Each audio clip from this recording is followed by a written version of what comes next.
আসসালামু আলাইকুম। ওয়ালাইকুম আসসালাম ওয়া রাহমাতুল্লাহি ওয়া বারাকাতুহু। শেখ, আমি বলেন। বাংলাদেশ থেকে বলছি। মাশাআল্লাহ ফয়সাল ভাই, কোন জায়গা? আমি ঢাকা থেকে বলছি। মাশাআল্লাহ, বলুন। আপনি কেমন আছেন শেখ? আলহামদুলিল্লাহ ভালো আছি, আল্লাহ রাব্বুল আলামিন ভালো রেখেছেন। আল্লাহ জি আপনাদের শেখ, জি শেখ, আমার একটা প্রশ্ন হলো যে আমরা যে বিভিন্ন প্রোডাক্ট কিনি, বা বিভিন্ন যে প্রোডাক্ট, জাতীয় খাবারের প্রোডাক্ট, এগুলো মানে এগুলোর গায়ের মধ্যে বিভিন্ন প্রাণীর ছবি থাকে।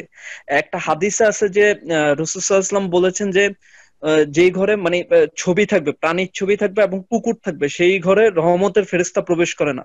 তাহলে এই যে আমরা যে পেপারের উপরও ছবি থাকে, তারপরে বিভিন্ন প্রোডাক্ট কিনে আনি, এগুলোর উপরেও বিভিন্ন ছবি থাকে, মানে নারী পুরুষ বা প্রাণীর বিভিন্ন প্রাণীর ছবি থাকে। তাহলে এই ক্ষেত্রে মানে কি, মানে ওই হাদিসের পরিপন্থী কিনা জিনিসটা? জি, এই জন্য জি, আসসালামু আলাইকুম। কোন মুসলিমের বাড়িতে এই জন্য কুকুর পোষা জায়েজ নয়, কারণ যে বাড়িতে কুকুর থাকে সেই বাড়িতে রহমতের ফেরেশতা প্রবেশ করে না। যেই বাড়িতে ছবি থাকে, প্রকাশ্যে ছবি থাকে, সেই বাড়িতে রহমতের ফেরেশতা প্রবেশ করে না। এই ক্ষেত্রে আমরা অনেক ক্ষেত্রে নিরুপায়, এইসব পণ্যগুলি কিনে নিয়ে আসতে হবে। হ্যাঁ, একটা তেল কিনেছেন, একটা শ্যাম্পু কিনেছেন, তার গায়ে আপনার মহিলার ছবি দেওয়া আছে, তাহলে সেটাকে সাজিয়ে টেবিলের উপর রাখবেন না, ড্রেসিং টেবিল সাজিয়ে রেখে দিয়েছেন, না, এটা জায়েজ নয়। সেটাকে খুলে ফেলে দেবেন, নষ্ট করে দেবেন। পত্র পত্রিকা যেগুলি রয়েছে সেগুলি এমন জায়গায় ফেলে রাখবেন যেটা প্রকাশ না পায়, দেয়ালে ঝুলিয়ে রাখবেন না।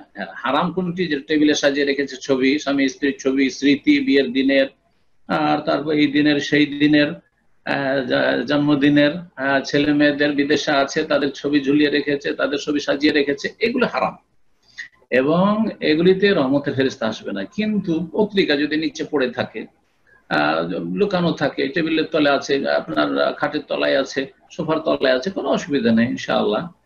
প্রয়োজনে যদি পত্রিকা রাখার প্রয়োজন হয়, আর না হলে পত্রিকাটা পড়ে নিয়ে সেটাকে আপনি সরিয়ে দেবেন, বাড়ি থেকে সরিয়ে দেবেন। জাযাকুমুল্লাহ খাইর।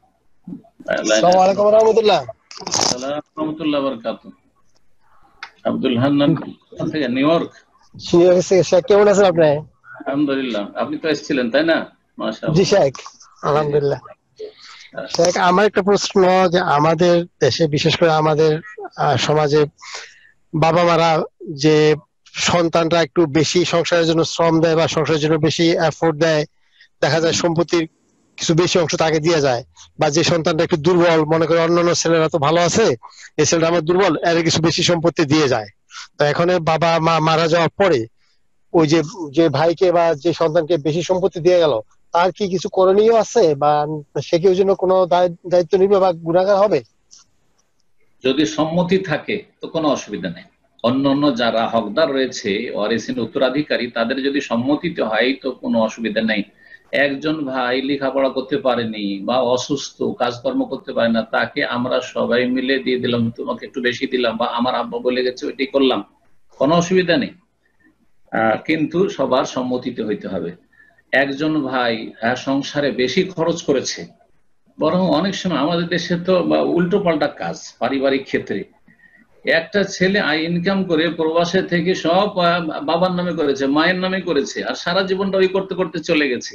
আর ছোট ভাইগুলো সব ফ্রি ফ্রি সব ভাগ পেল, সব ওরা কোনো অবদান তাদের সংসারে নেই। তাহলে বাপ যদি বলে যে আমার বড় ছেলে বা অমুক ছেলে বেশি ইনভেস্ট করেছে, বেশি আমাদের সংসারে খরচ করেছে, সুতরাং তাদেরকে 10 বিঘা দেবো, তোমাদেরকে 5 বিঘা, অসুবিধা নেই, কারণ সেটা নিজে থেকে দিচ্ছে, অবিচার করছেন, বরং এটা হচ্ছে আসল বিচার, এটা হচ্ছে আসল বিচার। কিন্তু অবিচার কোনটা? কিছু বাপ মা আছে ওই ছোটটার দিকে টান, যে কিছুই করেনি, সংসারে কোনো অবদান রাখেনি, ওকেই দিয়ে চলে যাচ্ছে ভিটে মাটি, ওকেই লিখে দিয়ে চলে যাচ্ছে, এরা হচ্ছে জালেম বাপ মা। জি, তো আশা করি বিষয়টি বুঝতে পেরেছেন। আল্লাহ জুলমকে হারাম করেছেন, আর ইন্নাল্লাহ ইয়ামুরু বিল আদলি, সুবিচার ন্যায় প্রতিষ্ঠা করা আল্লাহ ফরজ করেছেন।